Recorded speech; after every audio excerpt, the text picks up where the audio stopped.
तो आज बात करते हैं एक ऐसे फिलोसोफर की जिनके विचारों ने दुनिया में हलचल मचा दी। जी हाँ, हम बात कर रहे हैं ओशो की। और ये समझने की कोशिश करेंगे कि इंसान के अहंकार यानी ईगो के बारे में उनके क्रांतिकारी विचार आखिर थे क्या।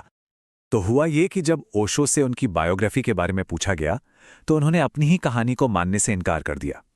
उनका कहना था कि जन्म की तारीख या जगह का कोई मतलब नहीं है, असल बात तो ये है कि वो इस पल में कौन है।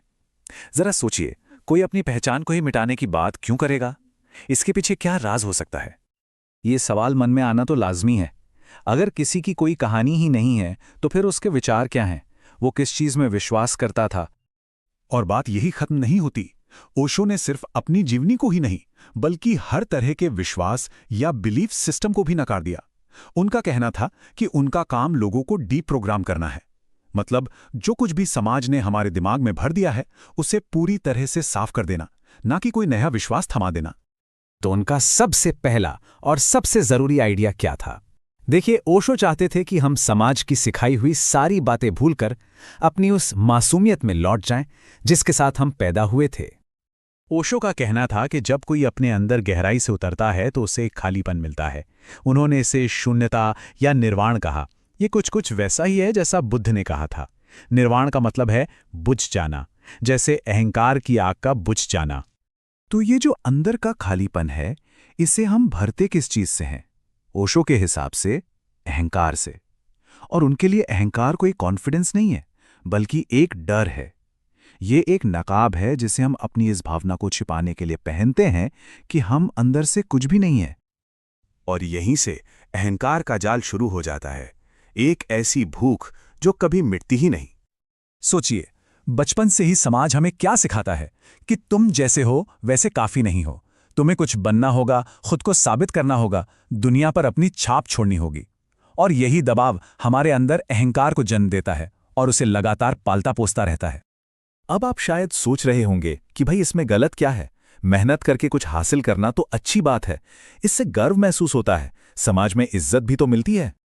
इस सवाल का जवाब ओशो एक कहानी से देते हैं। ये कहानी दिखाती है कि कैसे ईगो की भूख हर जीत के साथ और बढ़ती चली जाती है, जब तक कि वो खुद को ही तबाह ना कर दे।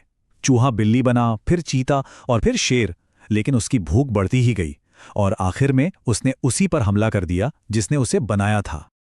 ये सिर्फ कोई कहानी नहीं है, असल जिंदगी में भी बिल्कुल ऐसा ही होता है। डोनाल्ड ट्रंप का ही एग्जाम्पल ले लीजिए। दुनिया के सबसे ताकतवर देश के 2 बार राष्ट्रपति बनने के बाद भी उनका अहंकार शांत नहीं हुआ।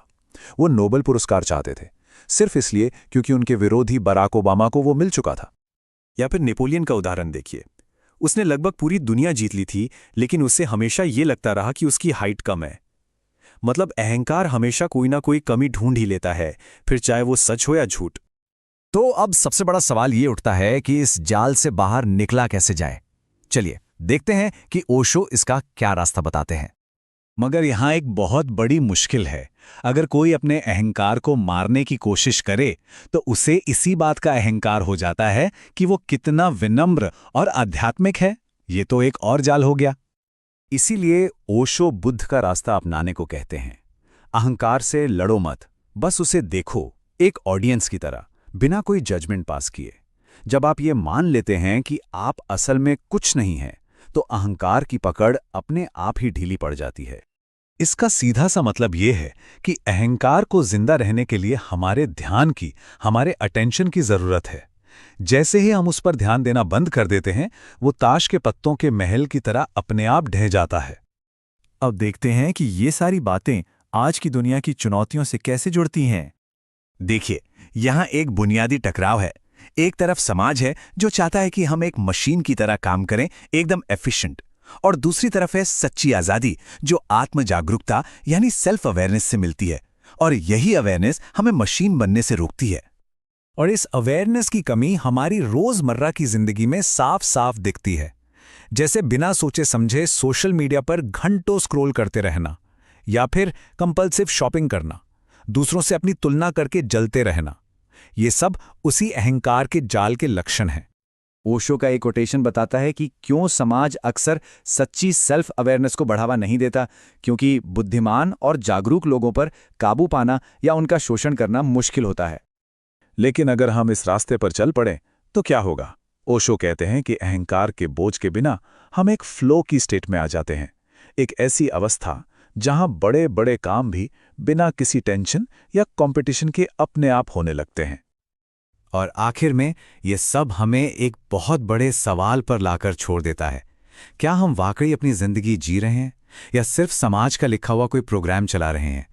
इस पर सोचना तो बनता है।